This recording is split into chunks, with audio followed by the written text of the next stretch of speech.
Hi, it's Paul from howtoplaybassdotcom. Got the next in our lesson of Duck Dunn lessons, is the fourth in our mini-series. Today we're looking at the original version of Hard to Handle, which was done the first time through, of course, by the late, great Otis Redding.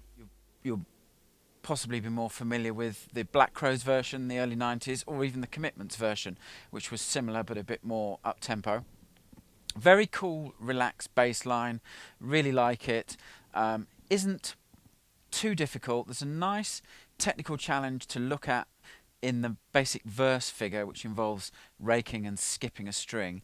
And one of the reasons I like learning songs and advocate learning songs rather than scales is when you learn songs, you'll come up against technique issues, things that you need to work on and manage for your technique that you won't get from playing and learning scales, especially in any kind of a rote fashion. This is a perfect example of that, and I'll kind of show you a quick way of how I deal with challenges that are raised when you're learning a song when you've got a specific technical issue to address. Now, before we go and look at the intro, which you'll all be familiar with, that pattern, that's how it starts.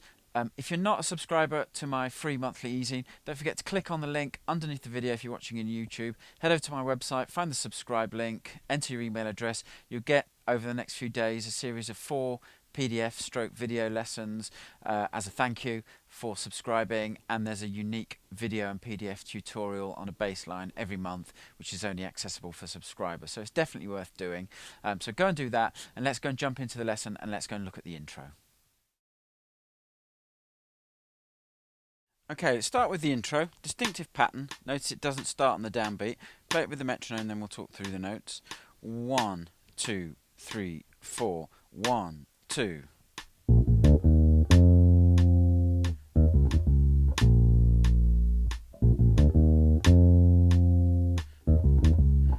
then that B flat there is the downbeat of the verse, which we'll look in the next section. Okay, so it starts out the first bar, the first part of the bar. 2 B flats, first fret of the A string, open D, E flat. Then the note it lands on is an F, third fret of the D string, and then you've got the run back down to the B flat. Those are E flats and D flats. E flat, first fret of the D string, D flat, fourth fret of the A string. So you just play each of those notes twice, E flat, D flat, E flat, D flat. Then you're back to B flat, first fret of the A string. Then the pattern just repeats. So 2 B flats, open D, E flat, up to F, and then the E flat, D flat, E flat, D flat, and down to B flat then, and that is the first note, the downbeat of the verse.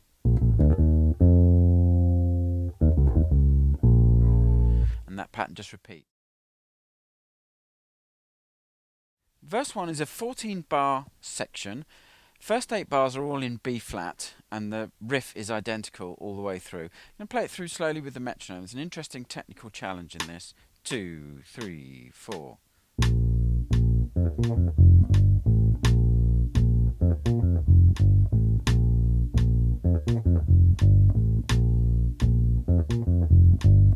Okay, we'll talk through the notes and then we'll look at this interesting challenge. So it starts out with B flat on the downbeat, first fret of the A string. There's another B flat, first fret of the A string again. Then we've got F, third fret of the D string. Then we've got the octave of B flat, third fret of the G string. Back to the F, third fret of the D string. And then down to the low F, first fret of the E string. Then we've got G, third fret of the E string. Then we've got open A. And that's the pattern, playing it really slowly. So the interesting thing about this pattern is the sequence which goes from the high B flat to the octave F to the low F. Normally when you're playing patterns on adjacent strings, going there back down to B flat, you can rake through the strings, which means if you're playing with 2 fingers, the same finger can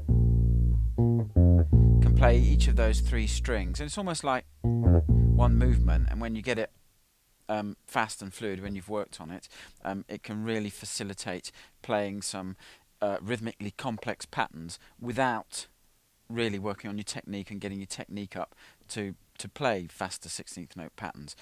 In this instance, though, we've got a note on the G string, a note on the D string, and then the note on the E string. Now, if you're going to rake, and I think you should, you've got to make sure you don't hit the A string with your raking finger. And that's the challenge. And the way to get through something like that is to just isolate that particular passage. So it's just 3 notes, and just play it slowly. And then when you get the hang of it, and your right hand has got the movement down smoothly, then you can start speeding it up. You notice we've taken it out of the rhythmic context of the tune because we're just working on the technique of raking with and missing that A string that we're not playing on. And then when you've done that a few times, then you can put it into the pattern and make sure that pattern there, when you play it, that you're skipping with your right hand finger, that you're not catching the A string. Because if you rake a lot, you'll find that initially when you play that, you'll catch that A string as you go down to the low F. So you need to just spend a little bit of time working on that to miss that A string, and that will allow you to rake that passage, which will make it much easier to play. So let's move on and look at the next. So that bar plays 8 times, and then it goes to F. It plays 2 bars in F, and then there's a stab on the F, and then there's a little turnaround which will take you back to verse 2. So I'm going to play with the metronome those last few bars after the 8 bars of B flat. 2, 3, 4. And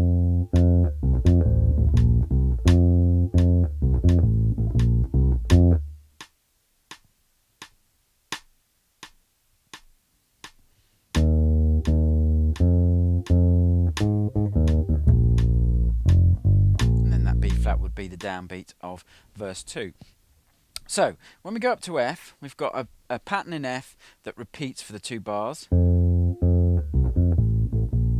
which is F, F, C, F, A, B flat, C, and the note locations are F, 3rd fret of the D string, F again, C, 3rd fret of the A string, back to F, the 3rd fret of the D string, 2 open A's, B flat at the 1st fret of the A string, C at the 3rd fret of the A string. It repeats that, and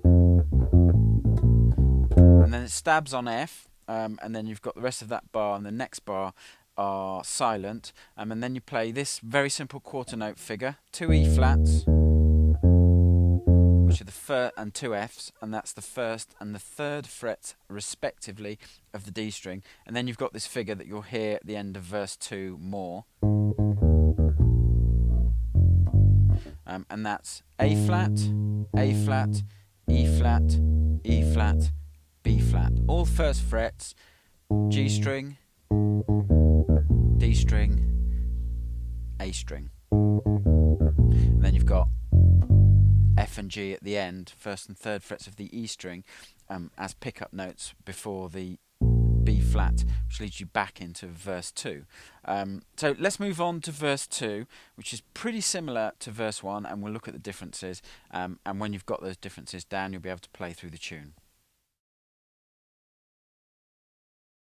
Verse 2 is pretty similar to verse 1, changes around the point, or changes exactly at the point, where you've got the stab on F, and Otis Redding sings Pretty Little Thing, Let Me Light Your Candle. So you've got 8 bars of B flat, and then it goes to F, and that's where we're going to go from, those 2 bars in F. 3, 4.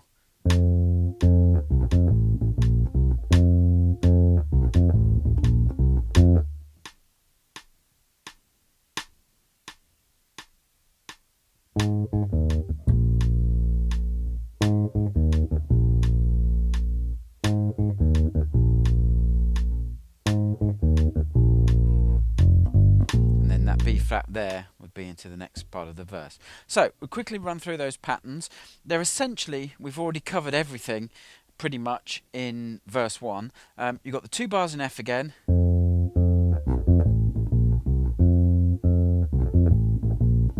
all those notes identical to verse 1, and you've got the stab on F, again 3rd fret of the D string, and then you go into this riff that's repeated 4 times. And we pretty much covered this in verse 1, but I'm going to go over it again. It's 2 A flats, 1st fret of the G string, 2 E flats, 1st fret of the D string, land on B flat, 1st fret of the A string. Plays that 3 times. And then the 4th time,